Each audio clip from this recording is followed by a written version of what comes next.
Om Namo Bhagavate Vasudevaya. Namo Bhagavate Vasudevaya. Jai Jai Shri Chaitanya, Jai Nityananda, Jai Advaita Chandra, Jai Gaura Bhakta Vrinda. Would you like to continue with the Srimad Bhagavatam, or would you like to hear from the Shri Chaitanya Charitamrita? Okay. You'd like to hear the... Yeah, okay, I get you. I hear where you're coming from. I feel it. I feel your pain. Okay. I'll tell you what we're going to do. Okay.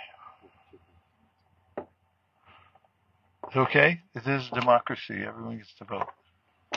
1, 2.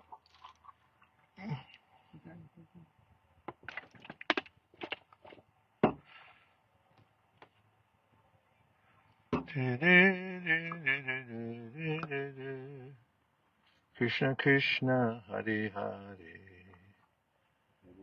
Hare Rama Rama Rama Hare Hare. Vande Shri Krishna Chaitanya Devam Tam Karunarnavam Kalavapyati Gudeyam Bhaktir Yena Prakashita. We're at Madhya Lila, chapter 22, text number 1. The process of devotional service.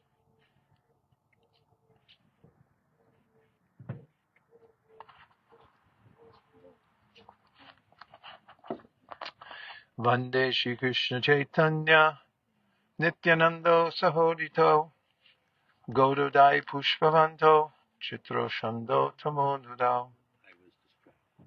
It's Madhya 22, starting the first verse.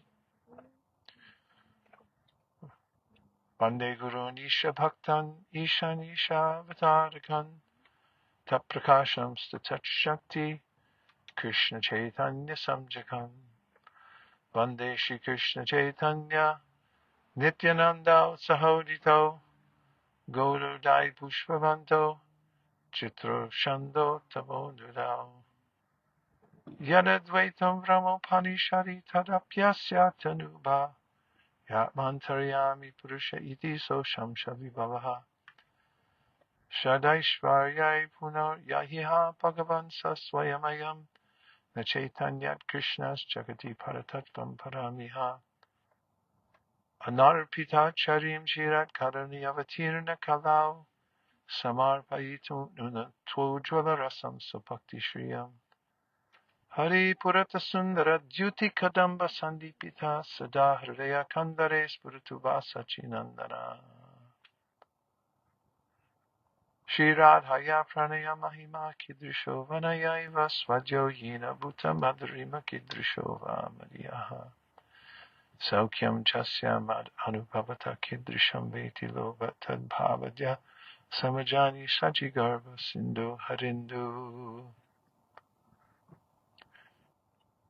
Radha Krishna Pranaya Vikriti Hladini Shakti Rasmat Ekatmana Api Bhuvi Pura Deha Gate Pedam Gatavatal Chaitanyakyam Prakaramanuna Tadvayam Chaikyam Aptam Radha Bhava Duti Subalitam Nami Krishna Sarupam. Ready? Madhya Lila.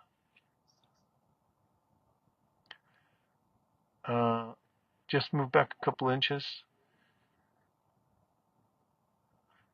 Or Premagni, you move over just a little bit because I can't see you anymore. Okay. Here we are.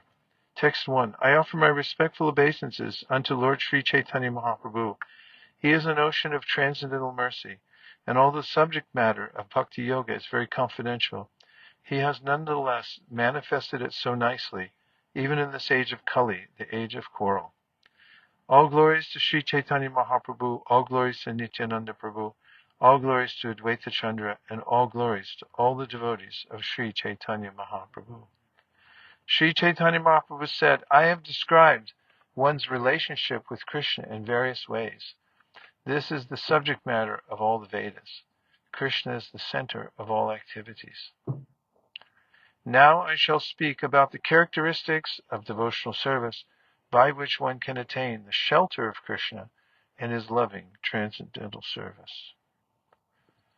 A human being's activities should be centered only on devotional service to Lord Krishna.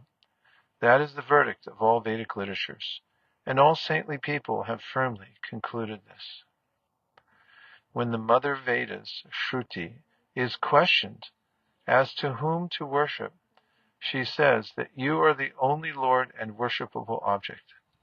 Similarly, the corollaries of the Shruti Shastras, the Smriti Shastras, give the same instructions, just like sisters.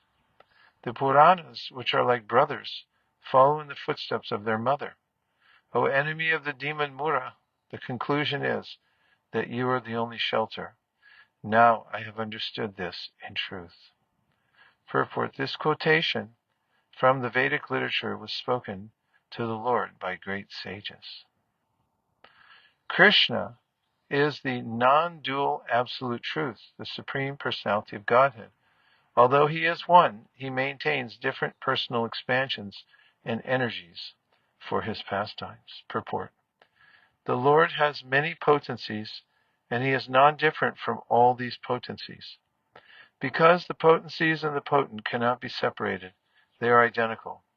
Krishna is described as the source of all potencies, and he is also identified with the external potency, the material energy. Krishna also has internal potencies or spiritual potencies, which are always engaged in his personal service. His internal potency is different from his external potency. Krishna's internal potency and Krishna himself, who is the potent, are always identical. Krishna expands himself in many forms. Some of them are personal expansions and some are separate expansions. Thus he performs pastimes in both the spiritual and the material worlds.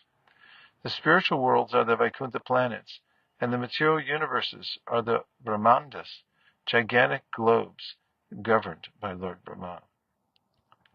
Expansions of his personal self, like the quadruple manifestations of Sankarsana, Pradyumna, Aniruddha, and Vasudeva, descend as incarnations from Vaikuntha to this material world. The separated expansions are the living entities. Although they are expansions of Krishna, they are counted among his different potencies. Okay? Purport: the personal expansions are known as Vishnu Tattva, and the separated expansions are known as Jiva Tattva. Although the Jivas, living entities, are part and parcel of the Supreme Personality of Godhead, they are all counted among his multi-potencies. This is fully described by Lord Krishna in the Bhagavad Gita 7.5. Aparayamitastvanyam prakritim vidime param jivabhutam mahabaho yayedam darite jagat.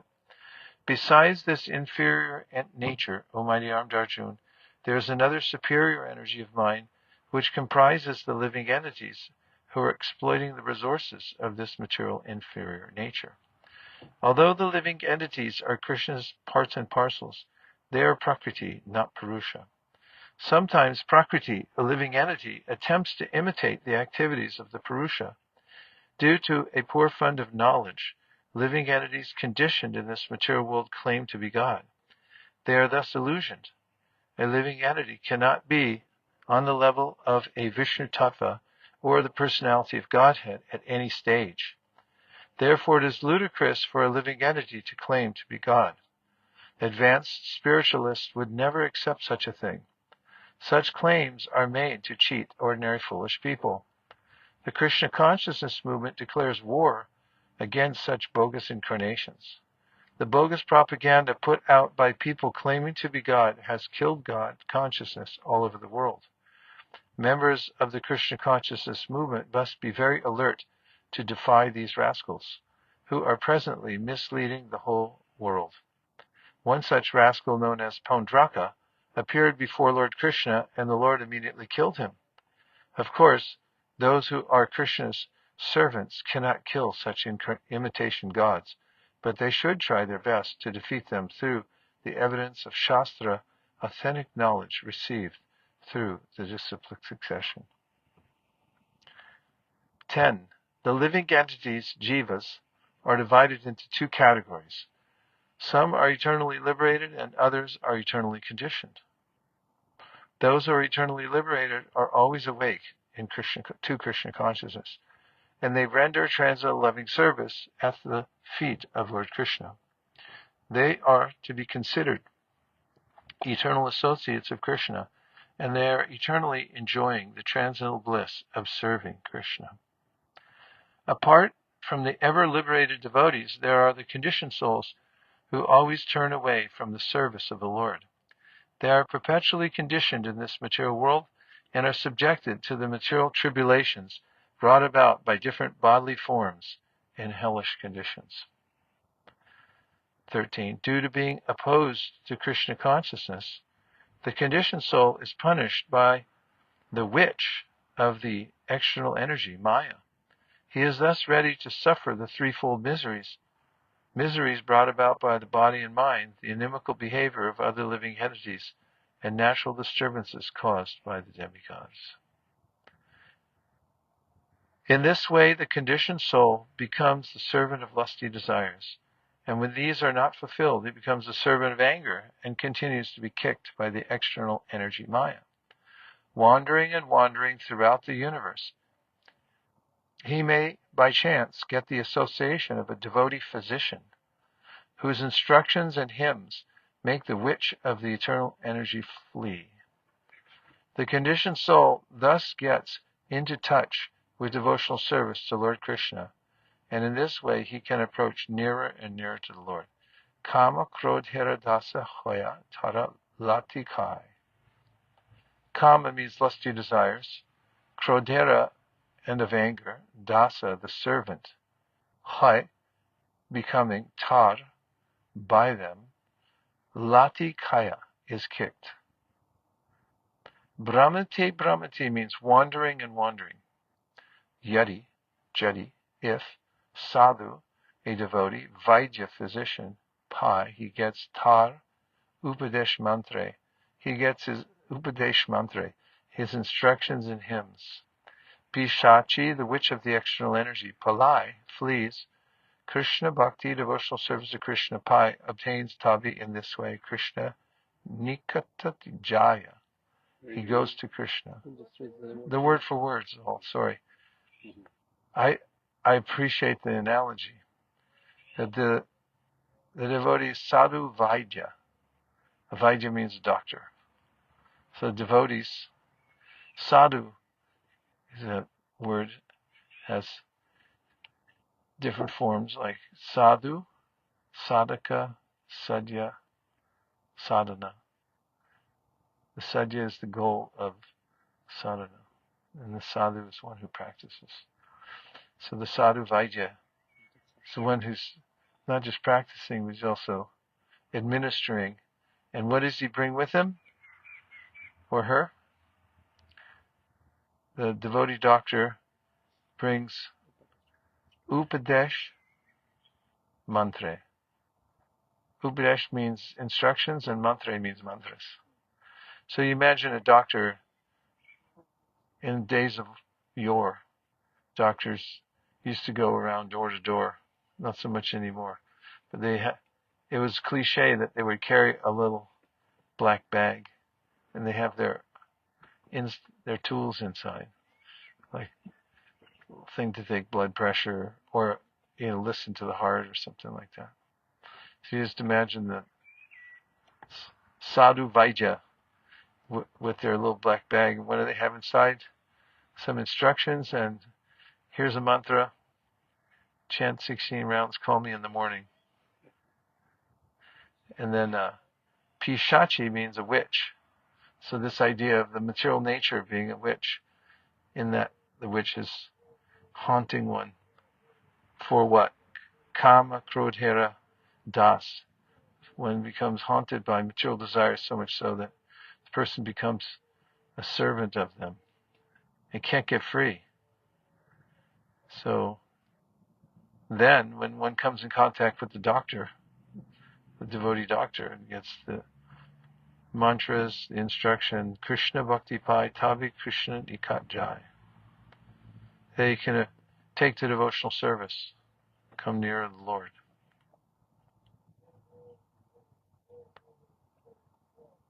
The next verse is one ahead of my head. I'll wait till we get there. Purport. Ready? For the purport to this momentous verse? I'm not convinced. Yeah. Ready? Okay. An explanation of verses 8 through 15 is given by Srila Bhaktivinoda Thakur in his Amrita Pravaha Bhashya. The Lord is spread throughout the creation in his quadruple expansions and incarnations. Krishna is fully represented with all potencies in each and every personal extension. But the living entities, although separated expansions, are also considered one of the Lord's energies. The living entities are divided into two categories, the eternally liberated and the eternally conditioned. Those who are ever liberated never come in contact with Maya, the external energy. The ever-conditioned souls are always under the clutches of the external energy. This is described by Lord Krishna in the Bhagavad Gita 7.14. Daivihi esha gunamayi mama maya duratyaya. This divine energy of mind, consisting of the three modes of material nature, is difficult to overcome. The Nitya Bhadas are always conditioned by the external energy, and the Nitya Muktas never come in contact with the external energy. Sometimes an ever-liberated personal associate of the Supreme Personality of Godhead descends into this universe, just as the Lord descends. Although working for the liberation of conditioned souls, the messenger of the Supreme Lord remains untouched by the material energy. Generally, ever-liberated personalities live in the spiritual world as associates of Lord Krishna, and they are known as Krishna Parishada, associates of the Lord. Their only business is enjoying Lord Krishna's company, and even though such eternally liberated persons come within this material world to serve the Lord's purpose, they enjoy Lord Krishna's company without stoppage. The ever-liberated person who works on Krishna's behalf enjoys Lord Krishna's company through his engagement. The ever-conditioned soul, provoked by lusty desires to enjoy the material world, is forced to transmigrate from one body to another. Sometimes he is elevated to higher planetary systems, and sometimes he is degraded to hellish planets and subjected to the tribulations of the external energy. Due to being conditioned by the external energy, the conditioned soul within this material world gets two kinds of bodies, a gross material body and a subtle material body composed of mind, intelligence, and ego. Due to the gross and subtle bodies, he is subjected to the threefold miseries, adhyatmika, adbhautika, and adidaivika. Miseries arising from the body and mind, other living entities, and natural disturbances caused by demigods from higher planetary systems. The conditioned soul, subjected to the threefold material miseries, is ceaselessly kicked by Maya, and this is his disease. If by chance he meets a saintly person who works on Krishna's behalf to deliver conditioned souls, and if he agrees to abide by his order, he can gradually approach the Supreme Personality of Godhead. Okay, let's have reflections or questions. Reflection, anything you heard so far that's stuck in your mind? Questions, that's hard. Yes, Prabhu.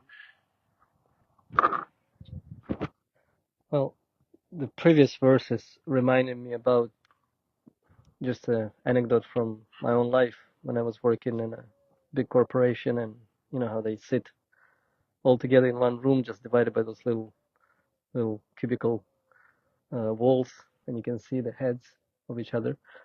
And so there was one situation when my colleague was not able to do something in a software, and she asked for help of a nearby colleague, and he helped her.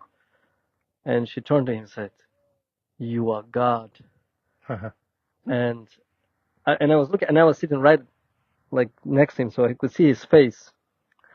And I was wondering what will be the reaction. And he just did like this, with his shoulders. I said, "Yes."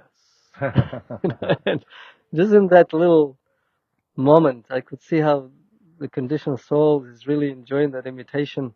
It's so subconsciously inbuilt in us. That's why it's called Nitya Bhada, that it's what we're trying to extract that taste, to think like that, but it's so pathetic.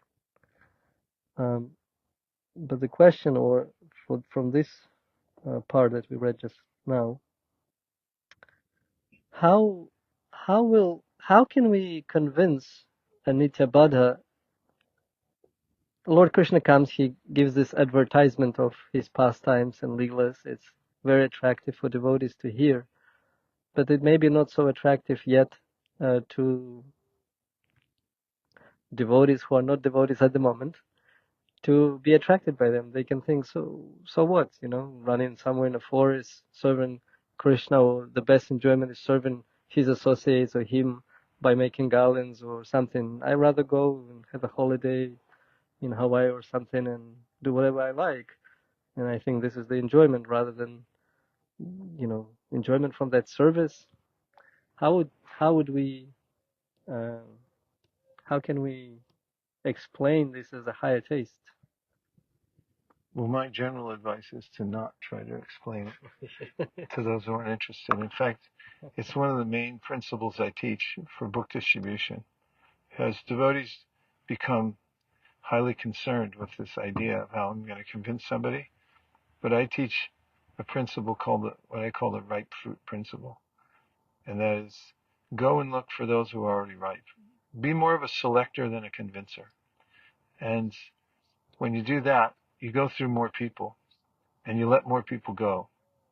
And then when the right ones come, but I have a scale of 1 to 10. At 5, they're still not ripe yet. 5.1, there's a chance. But they get 5.2, 5.3, 5.4, it's very noticeable that they're open.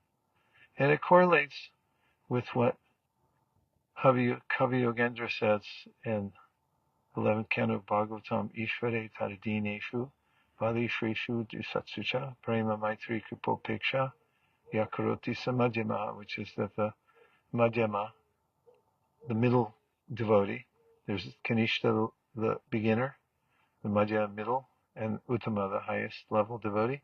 So in the middle level, devotee is trying to teach others, practicing and also trying to teach others.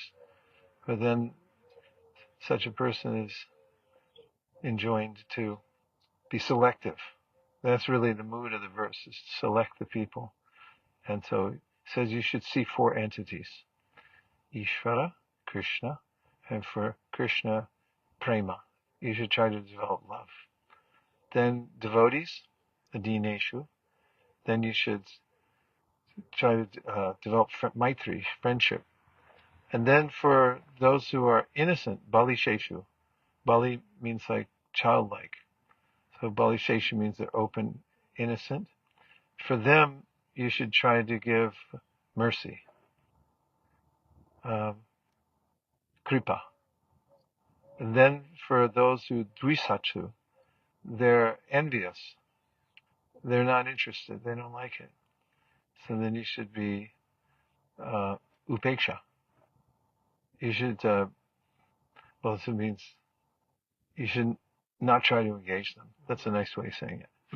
Jiva Goswami, in his commentary for that verse, says, even though the Madhyamadikari doesn't engage those who aren't ready yet, still prays for them and looks for a way that perhaps he can find, I've found that I'm just giving the context of book distribution, of letting people go more easily rather than trying to convince them, actually attracts them.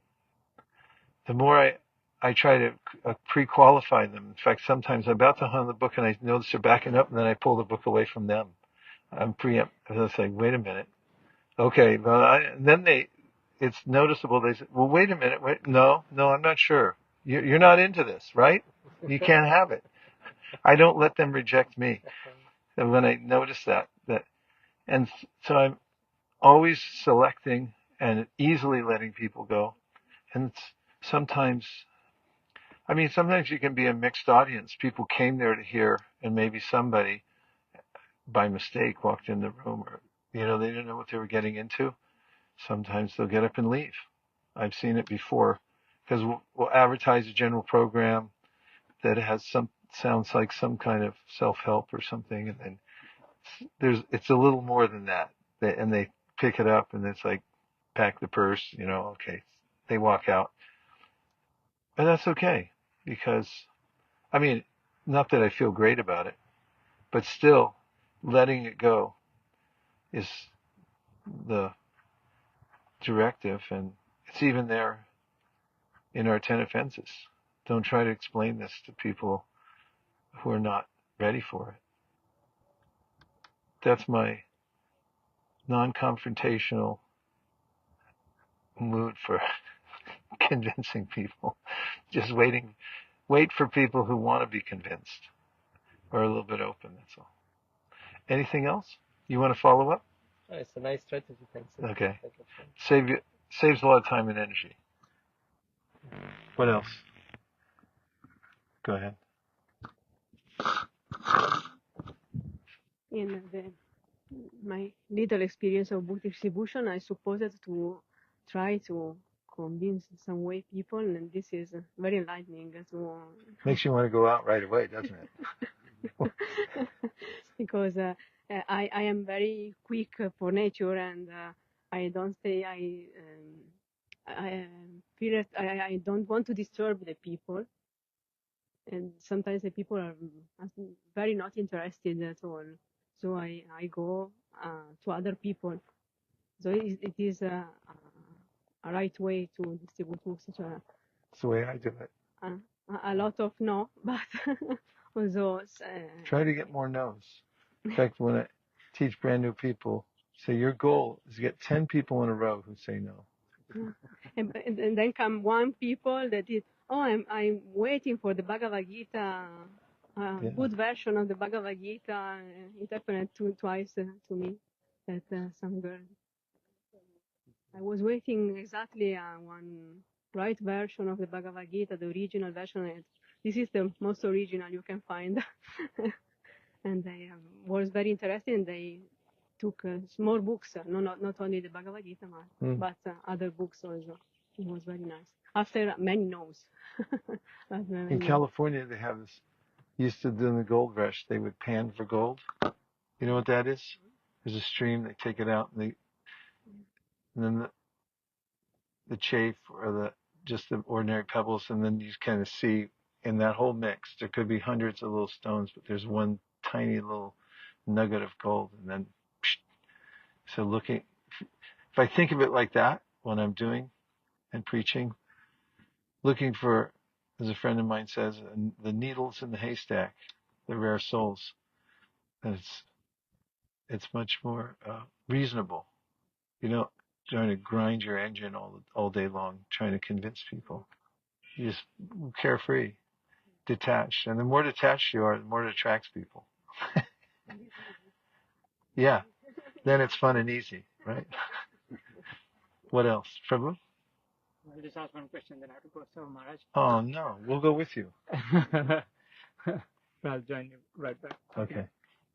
Here is mentioned about how there are two kinds of people: the eternally liberated and eternally conditioned. Yeah. So, like when we're trying to preach to others or ourselves, we can see them as an eternally conditioned, but then they have been eternally conditioned, including ourselves. But then we start to become devotees. So are we still eternally conditioned? How does it work? Well, there's Nitya Siddha, Nitya Bhada. There's Sadhana Siddha, there's Kripa Siddha, and there's Nitya Siddha. Prabhupada said Siddha means Siddha. Once you're Siddha, why even mention it? Although it is mentioned, like Prahlad Maharaj said, he's half Sadhana Siddha and half Nitya Siddha. And what's the question exactly? How should we understand it?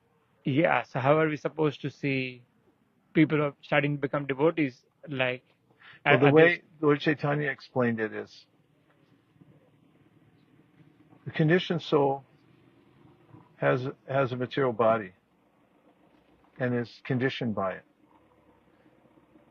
but a devotee, one who surrenders to Krishna. This comes up in the context of Lord Chaitanya teaching to Haridas Thakur and Sanatana Goswami.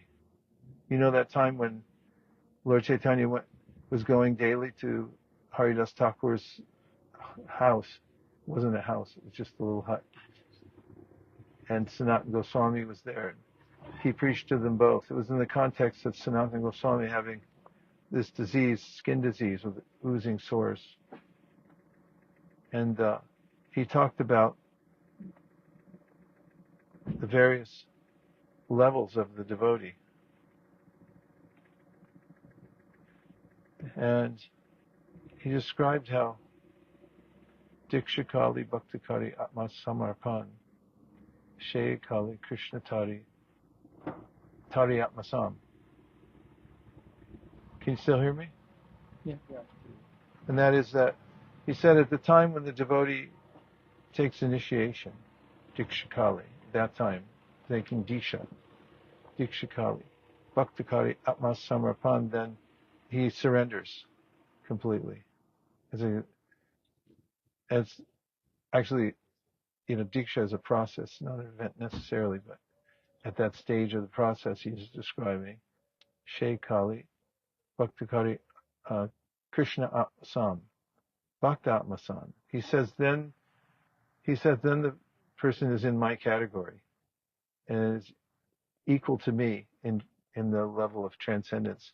And Chaitanya Mahaprabhu describes that the devotee who's practicing, the practitioner who's accepted initiation, has a sadhaka deha. So it's not exactly a material body anymore. It's a practitioner's body, because the body's being used only for the service of Krishna. And based on the principle of Brahmarpanam Brahmahavir, Brahma Gnau Brahmanohutam, Brahmaiva Tena Gantavyam. I'll say it again because I got distracted by a swarm of mosquitoes. Brahmarpanam Brahmahavir, Brahma Gnau Brahmanohutam, Brahmaiva Tena Gantavyam, Brahma Karma Samadhina. Which is whatever you're engaging in Krishna service becomes spiritualized. So it's the same thing with the body. And when one's in a material body, but fully engaged in Krishna service, then such person is known as a Jivan Mukta. And Mosquitoes. really? Yes. Okay. Right. Now, And you? Never problem. thank you very much. I needed that. Although I noticed these mosquitoes, the Italian mosquitoes, are not as aggressive as Indian ones. I mean, they've been flying around for a long time, and I think I only got, as far as I can tell, I only got. This one is before, not then, after. This one. This one after. After. If Oh. you have, yes, put this one, and that is before. Talk about a devotee doctor. Thank you very much. Then. I could use that too. Okay. If you have. Right.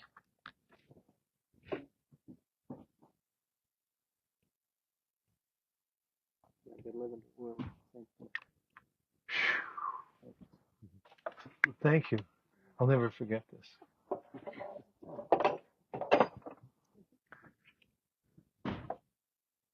So, interestingly, when a Nitya Bhada becomes a Nitya Siddha, either through Kripa, mercy, or through sadhana, then that soul is only considered by the Siddha, not necessarily by the past involvement with material nature.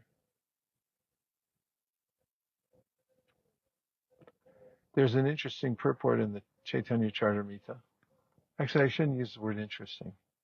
It's innocuous and not very helpful. There's a stunning purport in Prabhupada's purport, in the Chaitanya Charitamrita, in his commentary, in which he quotes Narottam Das Thakur from Gaurangera Dutipada. In that song, Narottam Das Thakur is saying that not just the associates of Lord Chaitanya Mahaprabhu are to be considered Nityasiddhas. He said, all those who are engaged in serving Lord Chaitanya Mahaprabhu, they're also Nityasiddhas. Yeah. So then Prabhupada talks about how, we should take it like that. Somebody engaged in Lord Chaitanya's service is a Nityasiddha. And of course we have the idea of a ripe mango and then a green mango. Mango's mango, but it will become ripe. But it also has to do with our involvement with the material nature and understanding the way in which the Bhagavatam describes how we never actually come in contact with material nature. Krishna describes it also in the 13th chapter of the Bhagavad Gita, where he says, just as air, it never actually mixes with the earth or the mud. So similarly, the soul, the sango hyayam purusha, it's never really part of the material nature. Just to the potency of Maya, through which we identify with it and become abhinibheshata, which means somehow we become entranced by it. It's kind of like scrolling, where you get lost. And so the Bhagavatam asks the question, it's like, what is liberation anyway? Because your soul's already liberated in a way. It's just entranced by Maya. So when that clears up, then you realize your nature.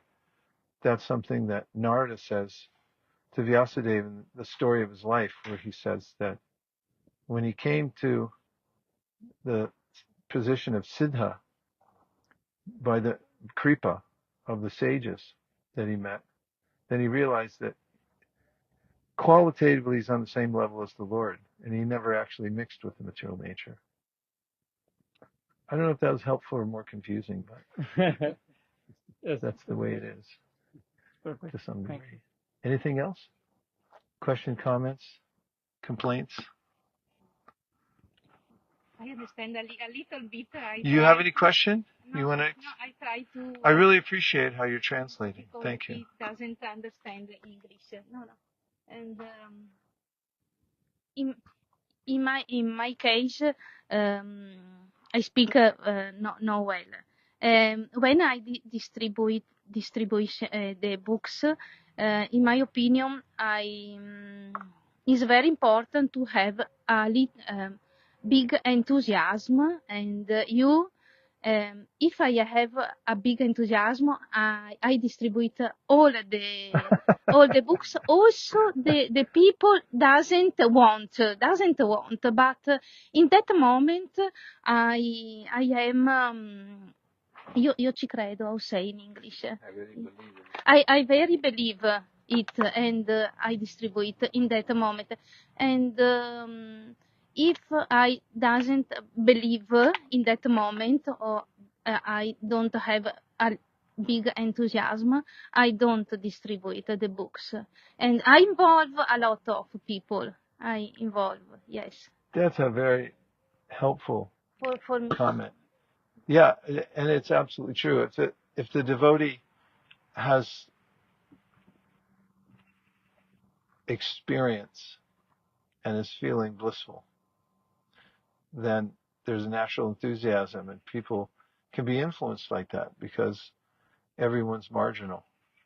I call marginal. You know what marginal means? It's the nature of the soul.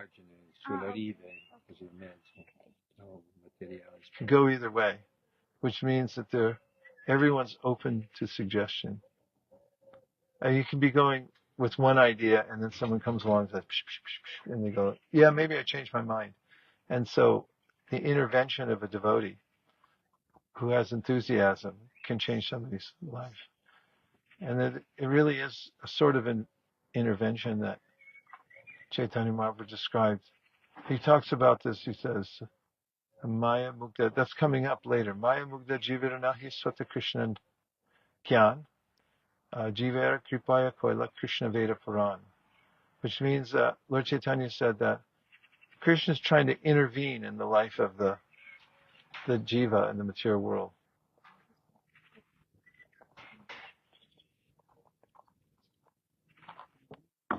One of the interventions is through spiritual knowledge. Is when the jiva comes in contact with it, can awaken by getting Bhagavad Gita. But I wanted to tell you a story that did you know about Gopal Krishna Goswami? He was a guru and a GBC in our movement. He recently passed away. Well, when he first joined the movement, and then he took up the service of book distribution, he had a background in business. And he thought, okay, I'll do it this way by devotees were basically going out on the street selling books one-on-one with people. So he had the scheme where he'd get a bookstore to do a display of Prabhupada's books. And he did it for a month with all the right signage, and it didn't go very well. And then he went back to Prabhupada and reported it. He said, I did all this, but we didn't sell much. And then Prabhupada said, that is because my books are sold by the enthusiasm of my disciples. So what you said about enthusiasm is pertinent.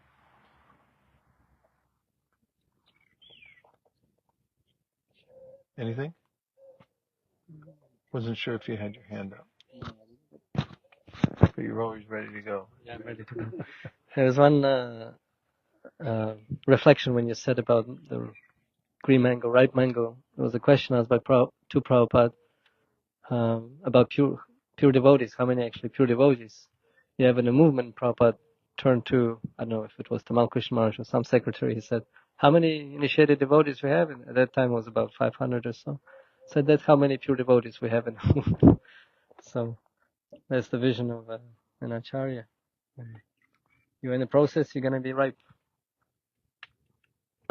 Shastra. Yes. Prabhupada. It just came in mind one time. Prabhupada said that and then they asked him the same thing. How many devotees in the world? He said everyone.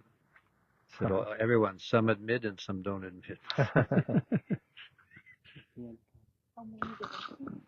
Unlimited. No, he said unlimited. He said some admit and some don't. I'm going to read the next verse, which is a classic. Kamadinam katina katita bhavita durnideshas tesham jatam ayina karuna natrapano pashanti utsrijaitana tayarupate sampratam labda buddhis tomayata sharanam abhayam manyukshva madasye. O my Lord, there is no limit to the unwanted orders of lusty desires. Although I have rendered these desires so much service, they have not shown any mercy to me. I have not been ashamed to serve them, nor have I even desired to give them up.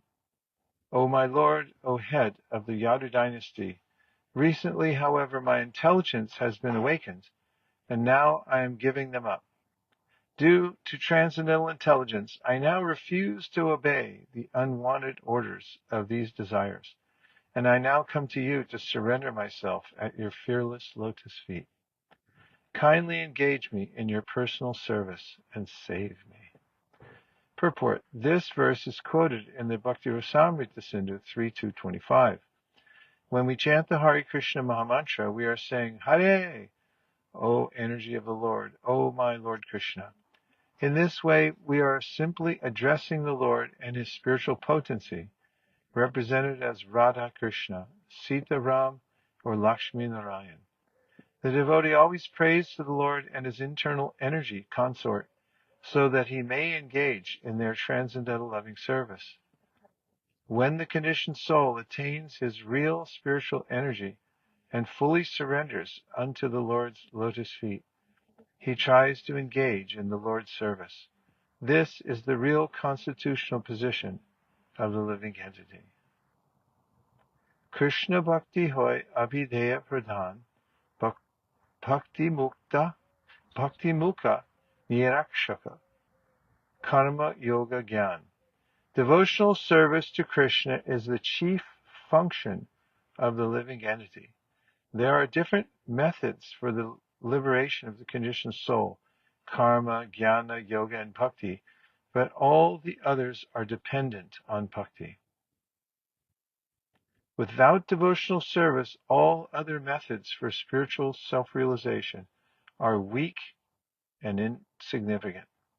Unless one comes to the devotional service of Lord Krishna, jnana and yoga cannot give the desired results. Purport: in the Vedic scriptures, stress is sometimes given to fruitive activities, speculative knowledge, and the mystic yoga system. Although people are inclined to practice these processes, they cannot attain the desired results without being touched by Krishna Bhakti, devotional service. In other words, the real desired result is to invoke dormant love for Krishna. Srimad Bhagavatam 1:26 states, Savai pumsam paro dharmo yato bhaktir adhokshaje ahaitukiya pratiyata yama suprasidati. The supreme occupation dharma for all humanity is that by which men can attain to loving devotional service unto the transcendent Lord. Such devotional service must be unmotivated and uninterrupted to completely satisfy the self. Karma, jnana, and yoga cannot actually awaken love of Godhead. One has to take to the Lord's devotional service. And the more one is inclined to devotional service, the more he loses interest in other so-called achievements. Dhruva Maharaj went to practice mystic yoga to see the Lord personally, face to face. But when he developed an interest in devotional service, he saw that he was not being benefited by karma, jnana, and yoga. Can you please look up the word invoke? Just sounds as if it comes from vak in Sanskrit. If you look in the regular dictionary, and then after that look at Etymoline, the online etymological dictionary, maybe you can trace it back. Let's hear. Give it a little cue, please. I first found the etymology comes from Latin invocare, Invocare. in upon plus vocare, to call. Vocare.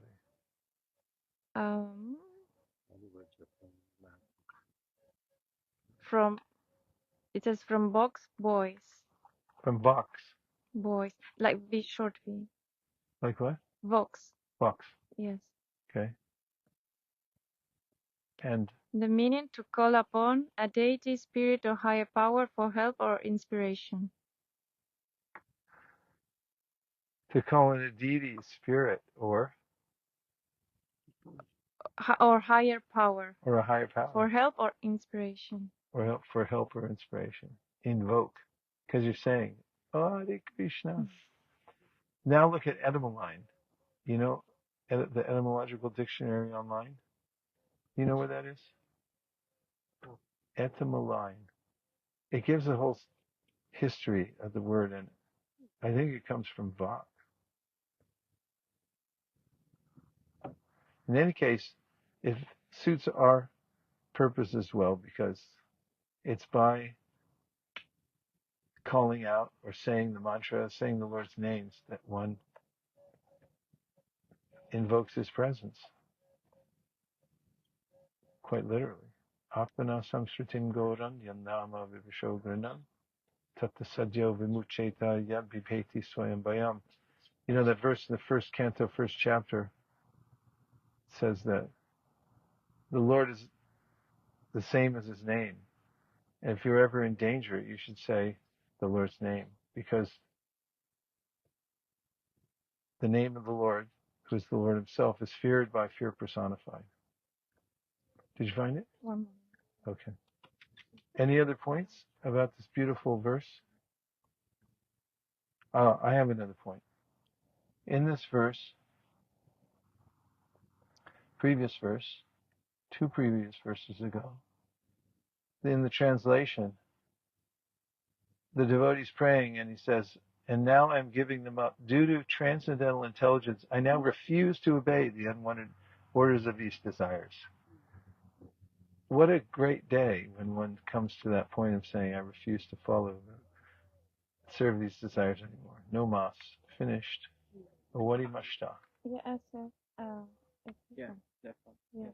Okay. You got it? Yeah, that's very short what it says. Yes, that one. Read. Oh, yeah. So it says from Old French, invoquer, envocher, invoke, implore, from Latin. It's a little Let strange. me see what you're looking at. 12C means from the 12th century. Okay. Oh, I found more. Okay. Later. Yeah. So. Go. You take it. So it says late 15C, which I think means from the late 15th century. It's coming from Old French, but the Mataji said I can't pronounce these French words. Invoker, invoke, implore from Latin. Invoker, call upon, implore from in, upon. Yeah, and that's just no, I can't read that. All right. I think I'm sorry. You got enough. Maybe this is what you're looking for, pretty much. Yeah. Oh, here it is. Proto-Indo-European root in plus vocare. Okay, here it is. It might also be the source of Sanskrit bhakti, speak says vachas, word, aveshtam, vach, to say, speak. All of those quite clearly come from Sanskrit. Hare Krishna. Anyway, doesn't it fit so nicely with the philosophy of Krishna consciousness, the idea of invocation? Because really it means to call out to your higher power. And when you call out to your higher power, there's a response.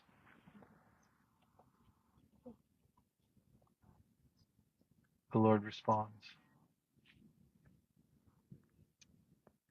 Good, right? You like it? Yes, thank you. On a scale of 1 to 10, 10 being the best thing you ever heard. I understand 20 to 30%, but I try. Yes, it's good. We give you extra credit. Because when you only get 30%, you're as enthusiastic as you are. Yes. You get more credit than most people get for doing that. Okay, the next verse is the number 17 that we looked at. The Krishna Bhakti, high means is, Abhideya Pradhan. So Pradhan means the main thing. And Abhideya. So Krishna Bhakti is the chief function of the living entity. That means that's the main thing we do.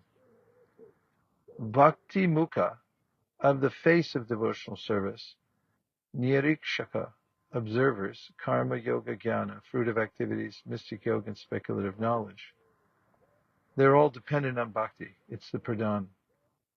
Because when you do bhakti, then you get the results of all the other ones. Right? Right? Right. Yes. Okay, prove it. Give Shastra. To prove that if you do bhakti, then all other forms, karma, jnana, yoga, whatever other process is there, you achieve the result automatically.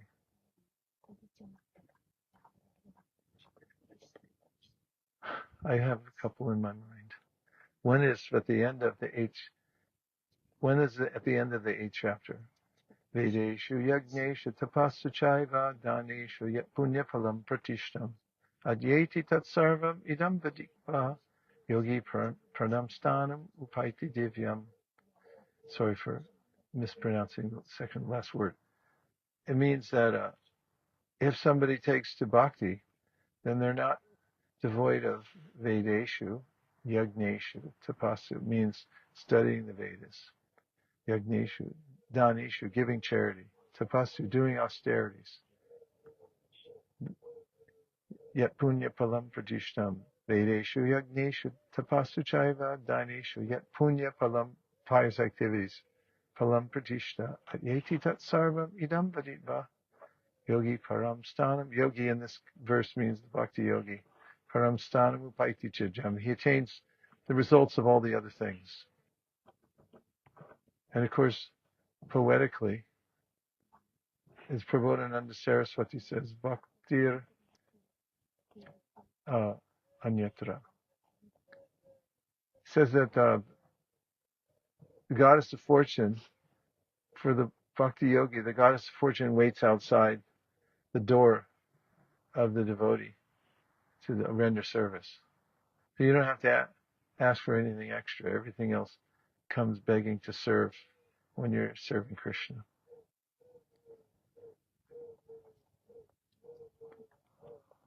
Okay? I found Bhagavad Gita 6:47. Okay, you're in the race. Go for it.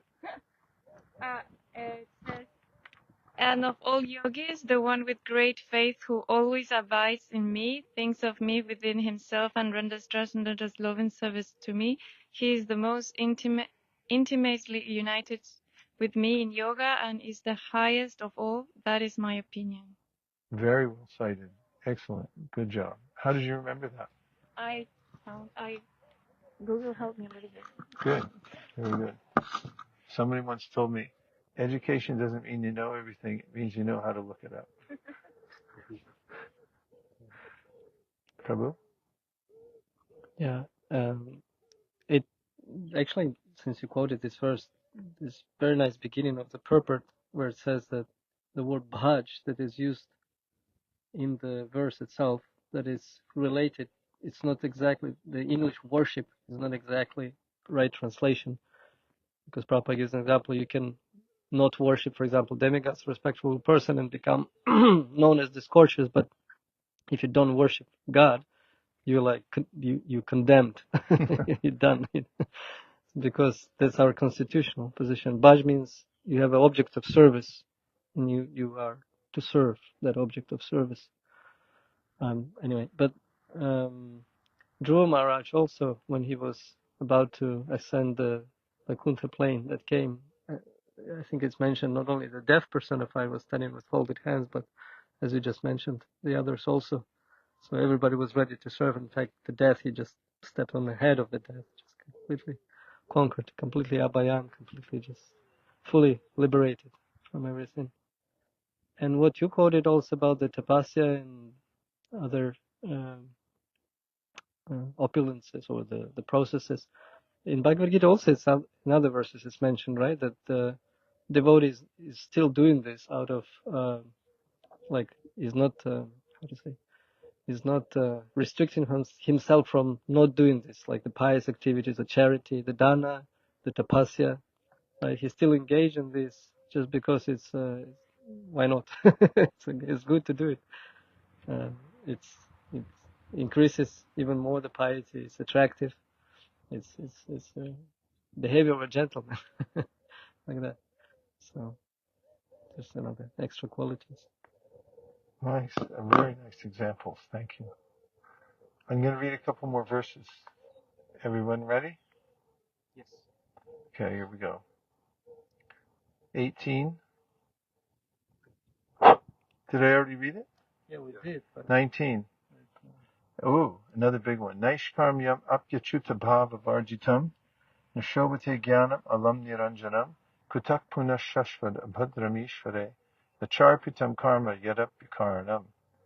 When pure knowledge is beyond all material affinity, but is not dedicated to the Supreme Personality of Godhead, Krishna, it does not appear very beautiful, although it is knowledge without a material tinge. What then is the use of fruitive activities which are naturally painful from the beginning and transient by nature, if they are not utilized for the devotional service of the Lord? How can they be very attractive? This is a quotation from Srimad Bhagavatam 1.5.12. Even after writing many Vedic literatures, Vyasadeva felt very morose. Therefore his spiritual master Naradadev told him that he could be happy by writing about the activities of the Supreme Personality of Godhead. Up to that time, Srila Vyasadeva had written the Karmakanda and Jnanakanda section of the Vedas, but he had not written about Upasana Kanda. or bhakti. Thus his spiritual master Narada chastised him and advised him to write about the activities of the Supreme Personality of Godhead. Therefore Vyasadeva began writing Srimad Bhagavatam. Text number 20. Those who perform severe austerities and penances, those who give away all their possessions out of charity, those who are very famous for their auspicious activity, those who are engaged in meditation and mental speculation, and even those who are very expert in reciting the Vedic mantras, are not able to obtain any auspicious results, although they are engaged in auspicious activities, if they do not dedicate their activities to the service of the Supreme Personality of Godhead.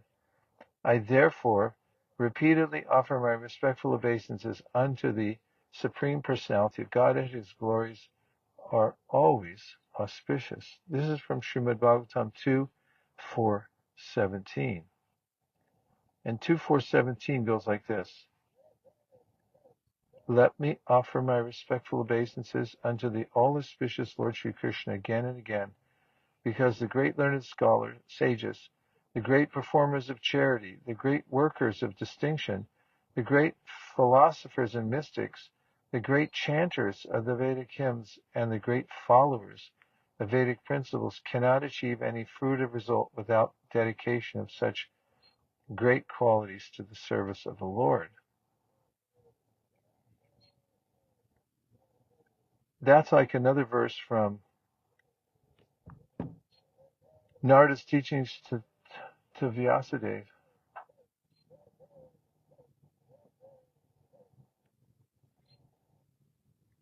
Yam hi pumsam tapasashritasya va svistasya suktasya tabuddhidatayo kavibir nirupito.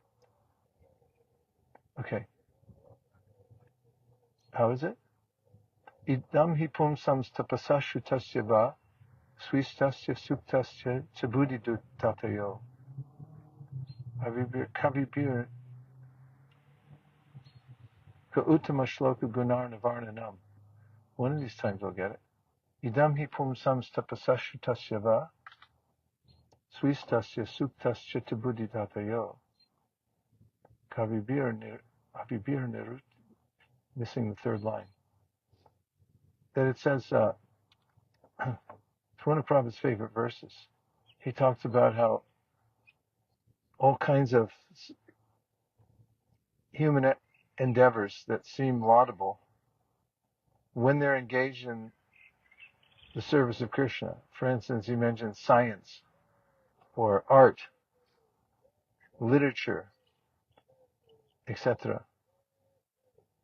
In and of themselves, they may seem auspicious, just as Mahaprabhu's mentioning here, but they don't lead to any auspicious result because they're categorically still material because they're not dedicated to Krishna. But when they're dedicated to Krishna, they can become extremely valuable.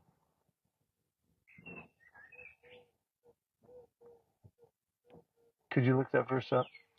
Idam hi pumsam tapasashutasya va swistasya suktasya tabuddhidatayo kavibir nirupito ka uttama shloka gunar navarnanam. I'm missing a word. I'll buy a word if I need to. Just let me know how much you need.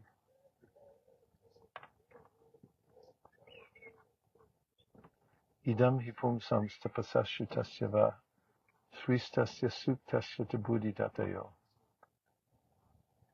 It's 1-5 something. Number 21. Can I read another verse?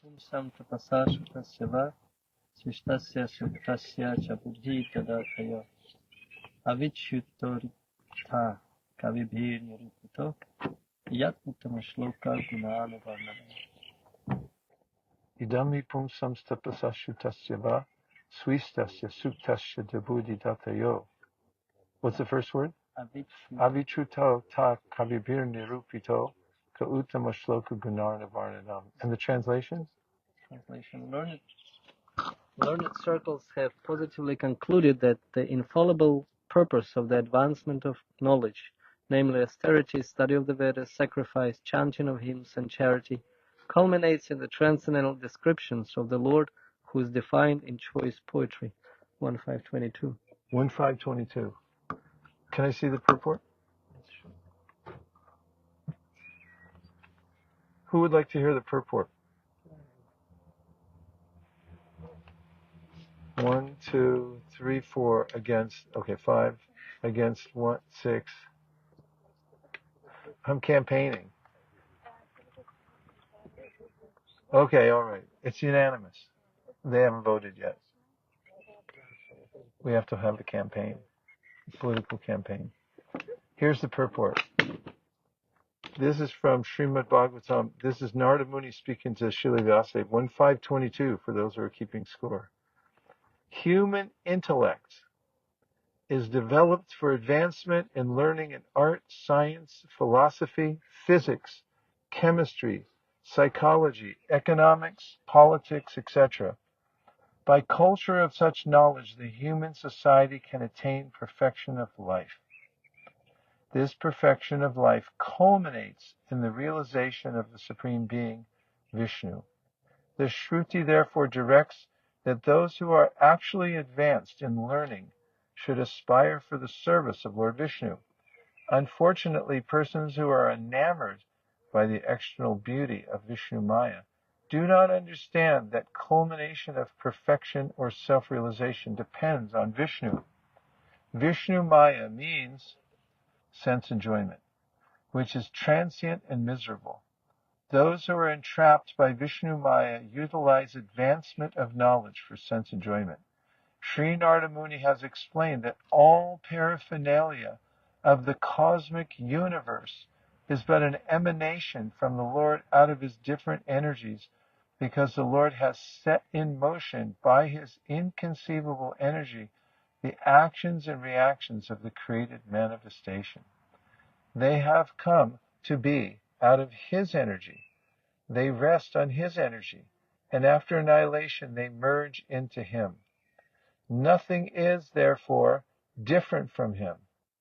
But at the same time, the Lord is always different from them.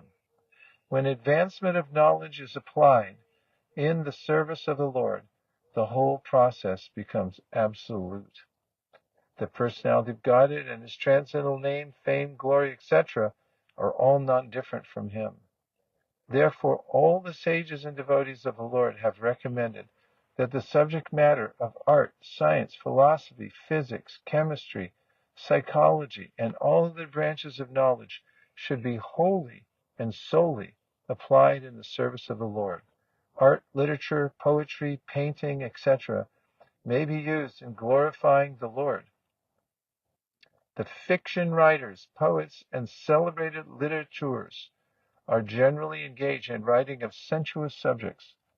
But if they turn towards the service of the Lord, they can describe the transcendental pastimes of the Lord. Valmiki was a great poet, and similarly Vyasadeva is a great writer. And both of them have absolutely engaged themselves in delineating the transcendental activities of the Lord, and by doing so have become immortal. Similarly, science and philosophy also should be applied in the service of the Lord. There is no use presenting dry speculative theories for sense gratification. Philosophy and science should be engaged to establish the glory of the Lord.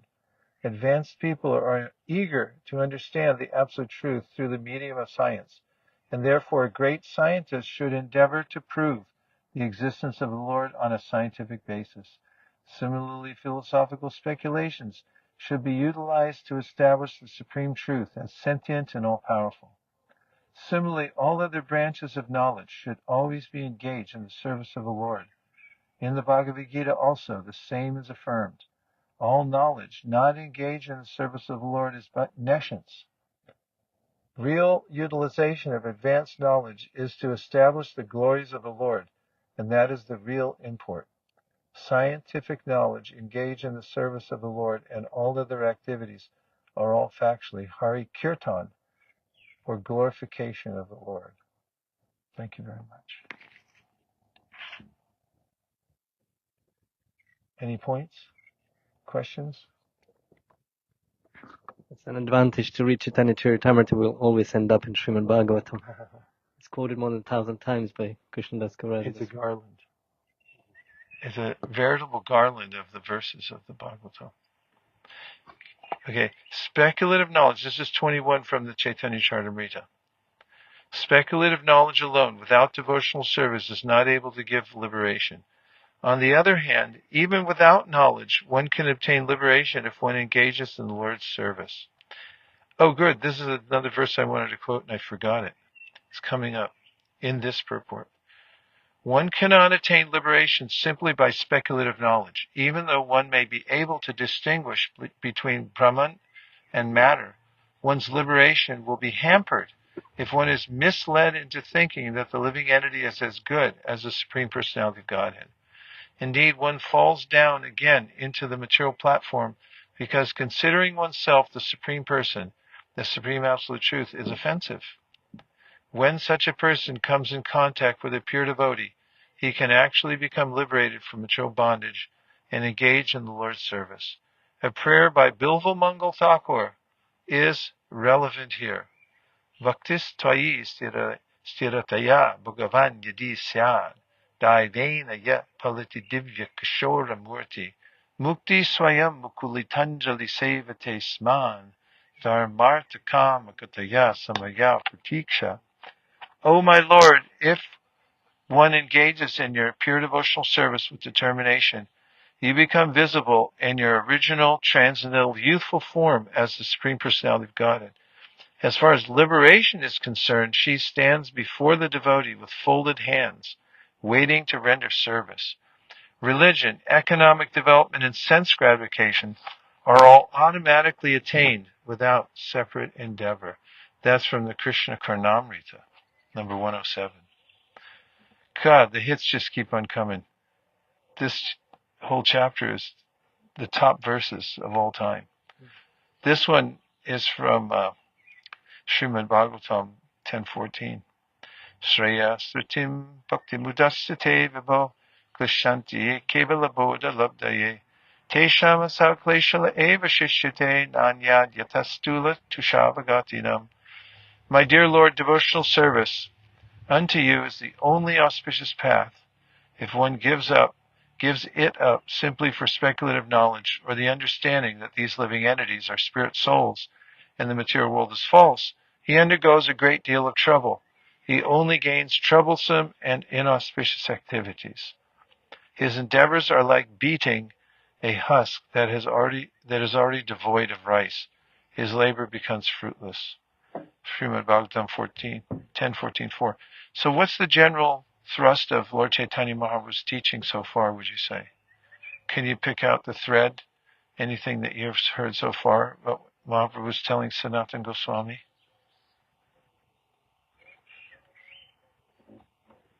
Yes.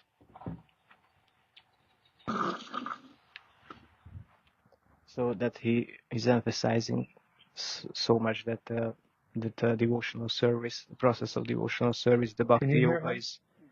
Even though you're speaking of that, they can hear you online, but so everyone else here can't hear you. So that how much he is emphasizing that the process of bhakti yoga, the devotional service, is above all the other processes, and how only surrendering to Krishna and doing devotional service, everything else is achievable with that process. Very nice. Any other points about the thread and how it's going, what it means?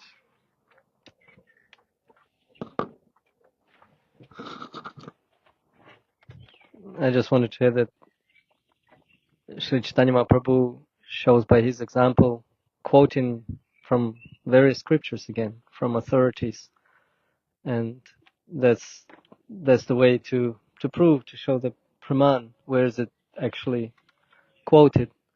Like when Ramananda Roy was describing devotional service and its higher realms dimension, he was always backing it up with verses either from Bhagavad Gita or Srimad Bhagavatam. So all the learned scholars of the past and present and future are always referring to the scripture.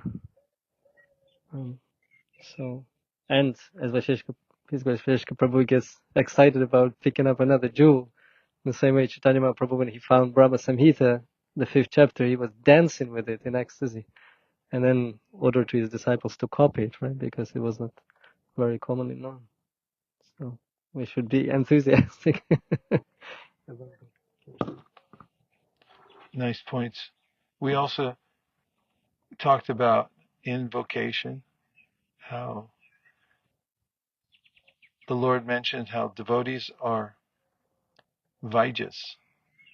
Sadhu Vaidya means a devotee doctor. Vaidya means doctor, and sadhus, obviously devotees. So then he says they have two things they bring around to cure the disease that the person has, which is a kind of madness. It's like we've gone crazy here in the material world. So he brings the Upadesh and mantra. Upadesh means the teachings, and mantra means mantra, medicine. And by that, the soul can become cured from the effects of association with the material nature. It's kind of intervention. We talked about the word invoke. It comes from Sanskrit, vak, to speak something. And when we looked it up in the dictionary, it talks about, it means to call out, to receive help from your higher power. Invocation. So the invocation of the Lord's mercy comes about by this calling out to Him.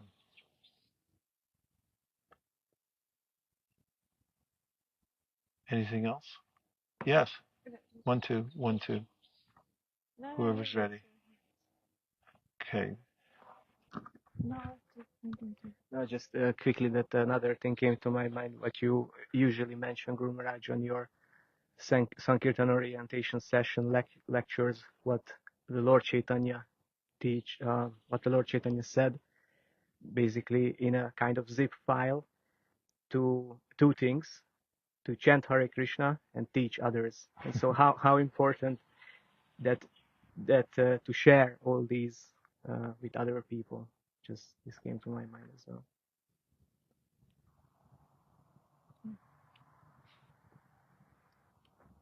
Okay, I'll read one more verse and then have a short kirtan.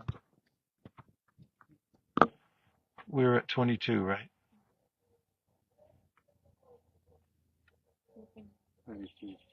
23. Is everyone ready? Yes. Daiva hi eshu gunamayi, mama maya duratyaya mameva ye prapadyante, mayam etam turantite. This divine energy of mine, consisting of the three modes of material nature, is difficult to overcome, but those who have surrendered unto me can easily cross beyond it. And here's the purport from the Bhagavad Gita. The Supreme Personality of Godhead has innumerable energies, and all these energies are divine. Although the living entities are part of his energies and are therefore divine due to contact with material energy, their original superior power is covered. Being thus covered by material energy, one cannot possibly overcome its influence. As previously stated, both the material and spiritual natures, being emanations from the Supreme Personality of Godhead, are eternal. The living entities belong to the eternal superior nature of the Lord, but due to contamination by the inferior nature of matter, their illusion is also eternal. The conditioned soul is therefore called Nitya Baddha, or eternally conditioned. Sound familiar? No one can trace out the history of his becoming conditioned at a certain date in material history. Consequently, his release from the clutches of material nature is very difficult, even though that material nature is an inferior energy, because material energy is ultimately conducted by the supreme will, which the living entity cannot overcome. Inferior material nature is defined herein as divine nature due to its divine connection and movement by the divine will. Being conducted by divine will, material nature, although inferior, acts so wonderfully in the construction and destruction of the cosmic manifestation. The Vedas confirm this as follows: Mayam tu prakritim vidyan, mayinam tu maheshwaram. Although Maya illusion is false or temporary, the background of Maya is the supreme magician, the personality of Godhead, who is Maheshwara, the supreme controller. That's from the Shvetashvatara Upanishad 410. Another meaning of guna is rope. It is to be understood that the conditioned soul is tightly tied by the ropes of illusion. A man bound by the hands and feet cannot free himself. He must be helped by a person who is unbound. Because the bound cannot help the bound, the rescuer must be liberated. Therefore, only Lord Krishna or his bona fide representative, the spiritual master, can release the conditioned soul. Without such superior help, one cannot be freed from the bondage of material nature. Devotional service or Krishna consciousness can help one gain such release. Krishna, being the Lord of the illusory energy, can order this insurmountable energy to release the conditioned soul. He can order this release out of his causeless mercy on the surrendered soul and out of his paternal affection for the living entity, who is originally a beloved son of the Lord. Therefore, surrender unto the lotus feet of the Lord is the only means to get free from the clutches of the stringent material nature. The words Mam Eva are also significant. Mam means unto Krishna, Vishnu only, and not Brahma or Shiva. Although Brahma and Shiva are greatly elevated and are almost on the same level as Vishnu, it is not possible for such incarnations of Rajagun, passion, and Tamagun, ignorance, to release the conditioned souls from the clutches of Maya. In other words, both Brahma and Shiva are also under the influence of Maya. Only Vishnu is the master of Maya, therefore he alone can give release to the conditioned soul. The Vedas, Shvetashvatara Upanishad 3.8, confirm this in the phrase Tam Eva Viditva, or freedom is possible only by understanding Krishna. Even Lord Shiva affirms that liberation can be achieved only by the mercy of Vishnu. Lord Shiva says, Mukti pradata sarvesham, Vishnu eva na samshayaha. There is no doubt that Vishnu is the deliverer of liberation for everyone. Om Tat Sat. And now, a quick reflection from each person. You start, and we'll go this way. Anything you heard or picked up from the discussion, even if you're here for 2 seconds. Go. So it's always such a nice thing to listen to these teachings about the process of devotional service, and in the past few months I was reading and studying the Nectar of Devotion, and it's so nice to understand also the smaller details of the sadhana bhakti, and I just basically I also got a question, but I know that it's not time now for a question, but actually I just realized how important it is to try to understand really where we are standing in this process, and because then we can really practice that proper thing according to our position in sadhana bhakti, and try to go step by step further. So thank you very much, Guru Maharaj, that you picked this chapter, because it just gave me more inspiration to go deeper in this understanding. Bravissimo. Hare Krishna. Hare Krishna. So I liked you mentioned about the book distribution and how we need to be selective. Yeah. And yeah, that's a good lesson. Even I'm when I'm on books, I'm just literally trying to stop everyone. but then it's possible when you're young and we just have unlimited energy. But I think over the time it's also good to be a bit more selective, and finding the right people, the right fruits, as you mentioned. So that was my takeaway.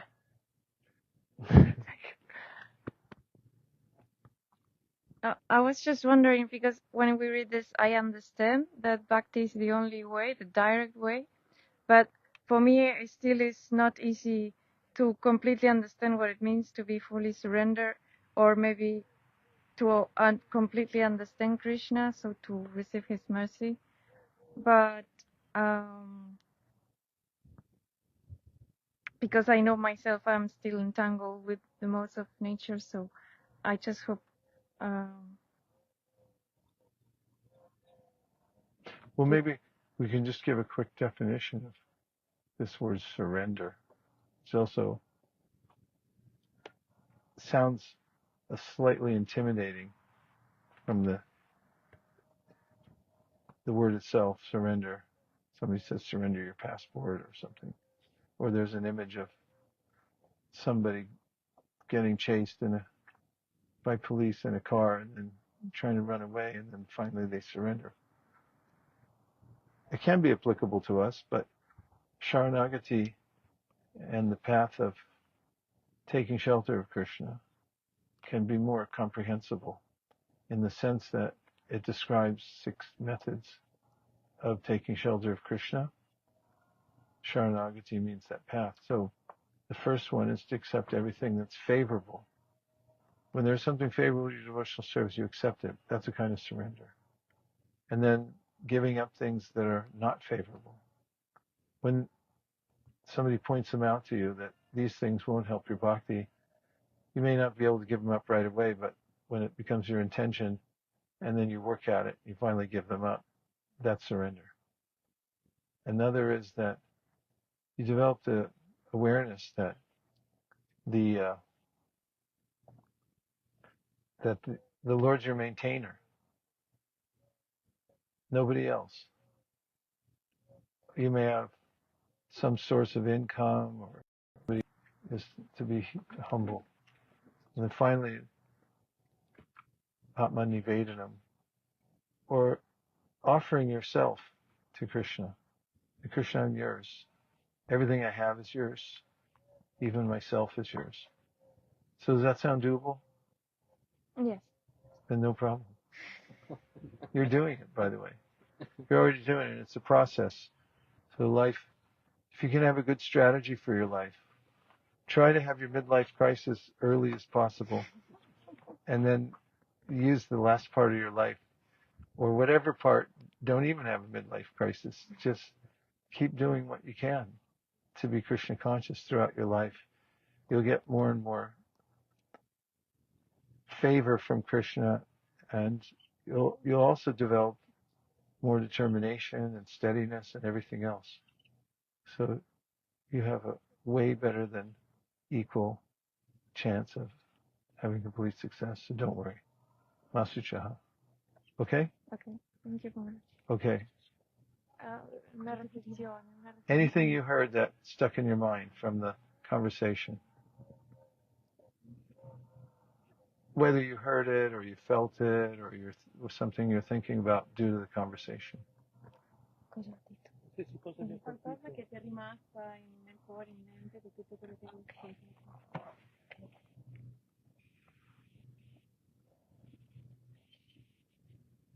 That God is all for our life, and it's very important to surrender to God and I don't know. You got the main point. Yes, it's very important. Yes, and understand that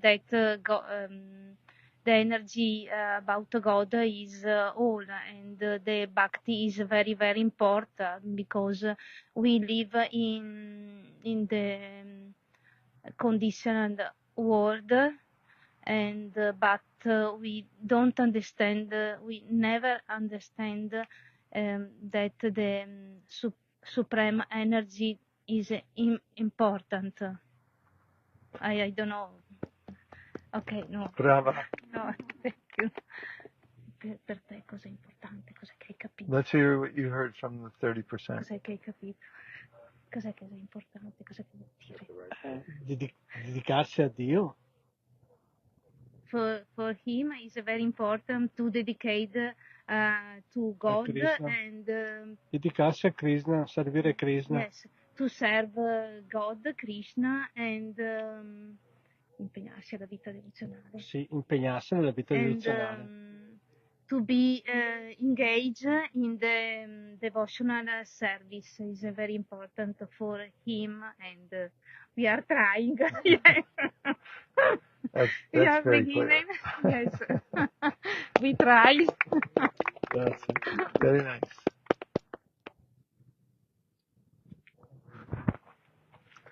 About surrender, I'm thinking now in these days that for me means to give up an image that I had of myself, and accepting also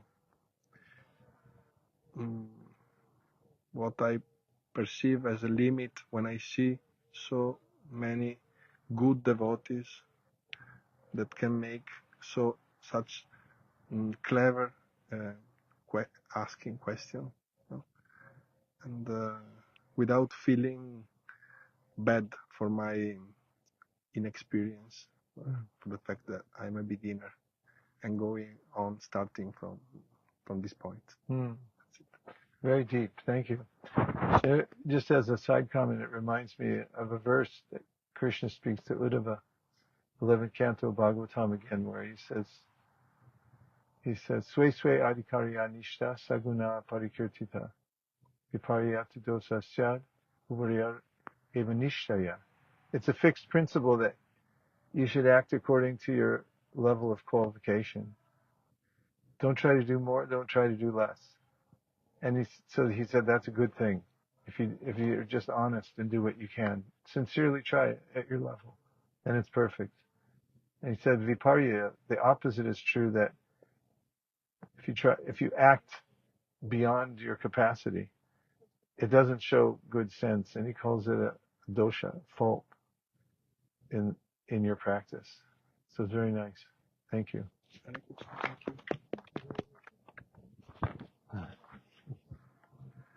Hare Krishna. That whole thing of Nityabhada and Nityasiddha always fascinated me. It's always very interesting how we say that it's a Nityabhada, that means it's forever conditioned. And then the fact that by engaging in devotional service, then you actually can transform into eternally liberated. Connected with what Prabhupada said, that we have unlimited devotees. Some admit, some don't admit. So that passage, that, what do we call it? Like in Italian, it says passage from Nityabhada to Nityasiddha. How that can happen? How conditioned soul? We know Prabhupada is in Nityasiddha coming down, but we know we're Nityabhadas. But the fact that by associating with the Nityasiddha, we can gradually transform. We're within this body. The body is engaged in devotional service. Then it becomes siddha, becomes perfect, becomes spiritual. So where exactly that the siddha becomes perfect, I don't know. To see by the symptoms.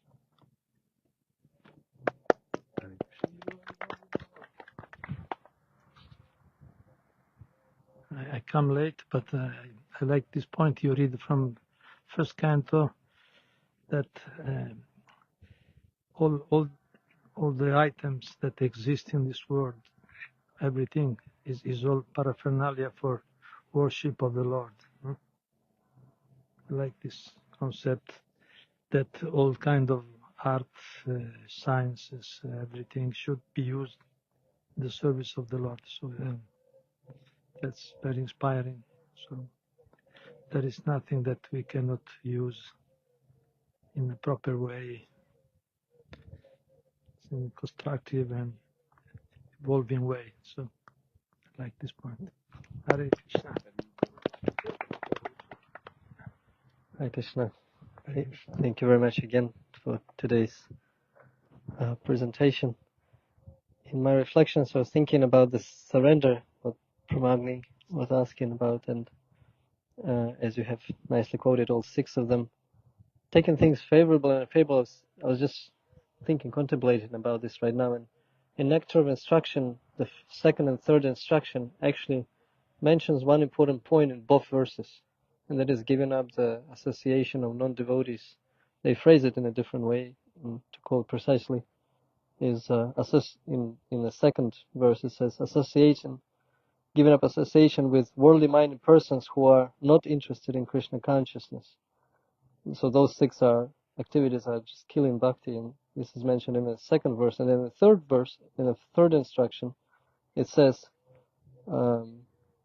abandoning the association of non-devotees. So basically, if the enthusiastic instruction, being enthusiastic in bhakti and dedicated, that is repeated also. So that means how important that is to practice it, which will help our surrender, obviously, because if we are counterproductive, then we're counterproductive. As simple as that. Even though simply said, but harder to actually do. Scrolling and whatever other things were mentioned before. And as we just read this last verse from Srimad Bhagavatam 7:14, Bhagavad Gita 7:14, and the demigods were mentioned there. I was thinking about 9:23 that Krishna says that maybe I'll quote it exactly, that you do it in a wrong way, even though you still worship me, but you do it in a wrong way. How's it? Those who are devotees of other gods and who worship them with faith actually worship only me, O son of Kunti, but they do it in a wrong way. So when Krishna says Sarvadharma Parityajaya in 1866, Mamekam Śaraṇāgati, that just surrender unto me and abandon all other varieties of religion, it's not talking about Christianity, Islam, or Judaism. That didn't exist. So it's not that he's talking about that kind of religion, but the Kaitava Dharma, that the one that's not pure, Ahaitike Partirtha Yanatma Supersidity, that you have to develop that unflinching faith just to that object of, just to me, not anybody else. We have the tendency sometimes to take shelter of other things, mentioned today also in the class. But so I'm trying to just contemplate on this. I think they all are super important, those points that were mentioned today. Also referring to yesterday's discussion about the Nishtha, that from that on it becomes uninterrupted. And once it's uninterrupted, once you perform the devotional service uninterruptedly, then you can very easily much easier attain Krishna. And it was mentioned today in Chaitanya Charitamrita, I think in 17th verse or 18th verse, about that persistent and constant devotional service, with which, by increasing that taste, that lower taste is decreased automatically. So that we suppress, it's just decreased automatically. I'm very hankering for that. Past that ātma-nivedanam stage ASAP. It's hardest to make your first million. After that, it becomes easier. Like getting to Nishtha. We'll have a 1-minute kirtan. Nama Om Vishnu Padaya Krishna Prishtaya Bhutale Srimate Bhakti Vedanta Swami Nityanamine Namaste Saraswate Deve Gauravani Prachayine Nirvishesha Shunyavadi Paschatya Rishatari Jai Shri Krishna Chaitanya Prabhu Nityananda Shri Advaita Gadadhar Shivasari Gaur Bhakta Hare Krishna, Krishna Krishna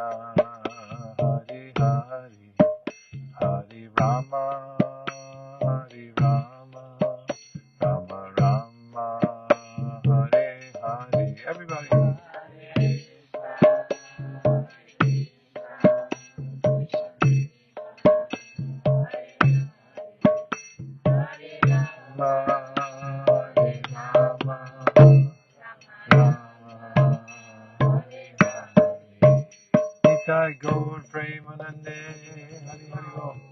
Thank you for joining us live from Naimisharanya Forest. And we hope to see you again very soon. Hare Krishna. Dear Srila Prabhupada, dear Shishi Gauritai, Shishi Panchatapa, Shishi Radhamanan Mohan, if you so desire, please instill in our hearts the desire to hear deeply from Srimad Bhagavatam, Chaitanya Charitamrita, Bhagavad Gita as it is, Nectar Devotion, Upadeshamrita. What? Shri Upanishad. Kavi all the great Shastras from the Vaishnavas.